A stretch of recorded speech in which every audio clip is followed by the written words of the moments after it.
Hey, this is the Bible 101 for this week. Because we are trying to do the entirety of the Old Testament / Hebrew Bible in a semester, we have to fast forward a little bit, and so I want to catch you up. We left off with the people of Israel just entering into the Promised Land through the Jordan River. They eventually conquered Canaan. One of the most famous stories in that is Joshua and the Battle of Jericho, but they eventually settled the land, sometimes in very violent fashion, which is another story for another time that we got to wrestle with. But then they were led by a series of leaders who were known as judges. And the way this kind of worked is basically the people of Israel stopped following God, and then bad things happened. And then the judge bailed them out, and then they started following God again. But then they stopped, and then bad things happened again. They needed a judge, and it just kind of continued in a cycle until things get really, really, really bleak by the time you get to the end of the book of Judges. It's just dark, dark stuff. Some of the most famous judges are Gideon, who's mainly famous for being the guy who the Bibles and hotels are named after.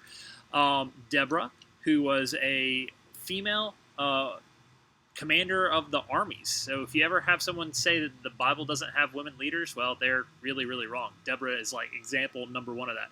And then Samson, who was really just a big dumb brute who only wanted to fight and spend time with the ladies. So, not the best leader, but a very famous person in the book of Judges. But finally, after all this, and after things get really, really dark, there is a leader by the name of Samuel. And Samuel is faithful to God and does his best as not only a judge, but a prophet and a priest of sorts to lead the people of Israel in following God. But the problem is that the people decide that they want a king. And this is a problem because God is supposed to be their king. God is supposed to be the one that they follow and honor in everything. And so that's where we come to in the passage for today, which is 1 Samuel 8.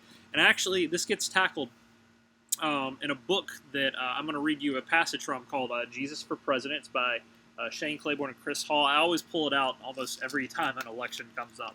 But this is how he talks about what happens in 1 Samuel 8 when the people of Israel want a king. The people demanded a king so that they would be like the nations, and God reminded them of the things kings do, warning them with these words. This is what the king who will reign over you will claim as his rights. He will take your sons and make them serve with his chariots and horses, and they will run in front of his chariots. Some he will assign to be commanders of thousands and commanders of 50s, and others to plow the ground and reap his harvest, and still others to make weapons of war and equipment for his chariots. He will take your daughters to be perfumers and cooks and bakers. He will take the best of your fields and vineyards and olive groves and give them to his attendants. He will take a tenth of your grain and of your vintage and give it to his officials and attendants. Your male and female servants and the best of your cattle and donkeys he will take for his own use. He will take a tenth of your flocks, and you yourselves will become his slaves.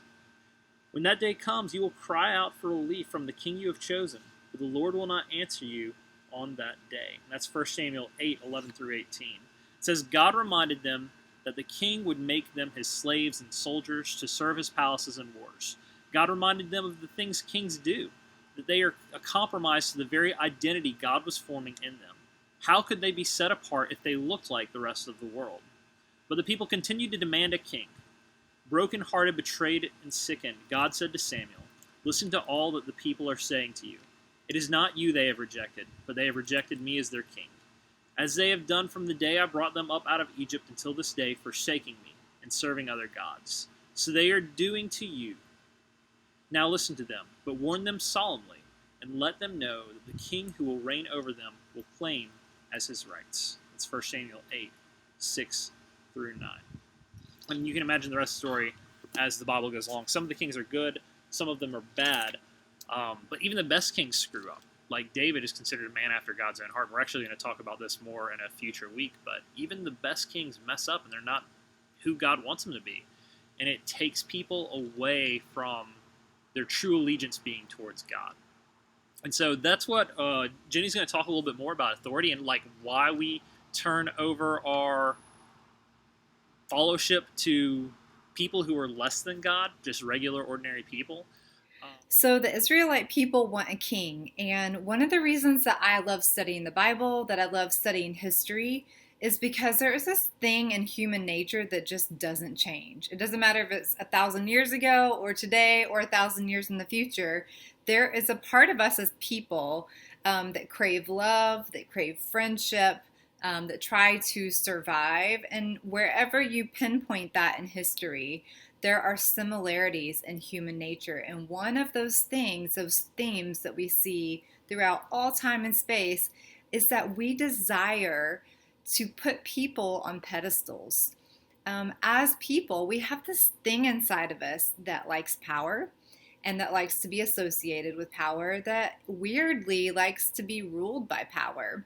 And maybe that's because a lot of times there are things in life that are out of our control. And so the things that we can control, sometimes we grab on really tight. And sometimes I think it makes us feel safe if we have somebody else telling us what to do next, or how to do it. Somebody that exudes this sort of charisma that makes us feel like, hey, that guy knows what he's doing, or that woman knows how to lead us to the next place.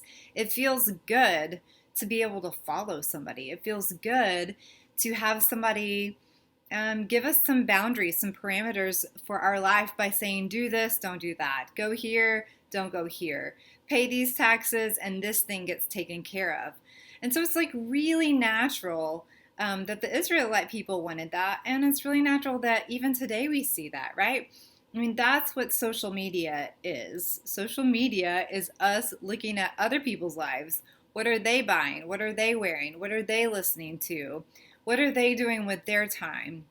We have like this whole genre of entertainment where we're going inside other people's homes and seeing how they decorate and how they build. And we have a multi-billion-dollar industry of people that we've put up on pedestals, whether that is athletes or musicians or poets or writers or actors. We love famous people, and we're sort of infatuated with other people's lives. And so I think the question for us then becomes, if it's human nature to want to put people up on a pedestal, if it's human nature to say to God, no, we don't want this invisible business where we can't see you and we can't touch you and we can't hear a tangible voice. Give us a king instead.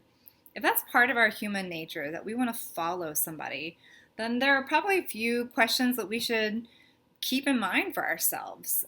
Some of those questions are, who am I following? Why am I following this person? Have I attempted to go to God first and get guidance and direction from God, or do I just want somebody else to sort of figure it out and tell me what to do? I think too, when we elevate people, whether that's people in political power or even a pastor or anybody in between, we got to ask ourselves, are they pointing us to the Jesus that I know? Are they pointing me to the parts of my faith that are non-negotiable, the parts of my faith that are the most like Jesus? And if they're not, then why am I listening to their voice? And am I keeping that voice in check? And am I being brave enough to challenge that voice? The beauty of the Old Testament, when the Israelites finally get kings, is that Jesus brings in prophets. And prophets speak truth to power. We don't have prophets like the Old Testament prophets today, but that's what you and I become. We speak truth to power based on a sense of justice, doing justice, loving mercy, and walking humbly with God. And so I encourage you this week to think about it. Who are you following? Who do you listen to? Who do you idolize? Who do you put up on a pedestal and give power over your life? And what are those voices saying? Are they pointing you to the truest things that you know about goodness and mercy and justice and the way of Christ? Or are they dragging you away from it? Ask yourself those questions, answer it honestly, and remember to always be focused on the fact that as many people as we put above us and we look up to, they can't fill in for what God has intended to do for us and be for us. We were made to follow God. We were made to follow in the way of Christ, the steps of Christ. We were made where we don't need an earthly king. We have a heavenly king.